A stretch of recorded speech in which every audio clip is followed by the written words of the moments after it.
how to fix your Roblox from lagging. Hey everyone, welcome back to the channel. If you are new here, don't forget to hit the subscribe button and turn on the notification bell to not miss any updates. So in today's video, I'm going to show you how you can fix your Roblox from lagging. So Roblox usually lags when you have not updated the app. So what you can do is you can head over to your app store and then go to the search bar at the bottom right and search for Roblox.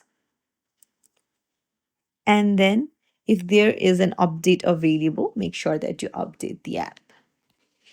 So updating often fixes the errors and glitches.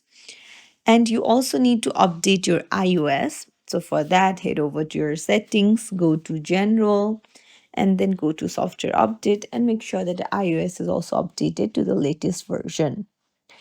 So I hope one of the solution helps you out. If you found this tutorial helpful, don't forget to like the video and subscribe to our channel. Thank you for watching.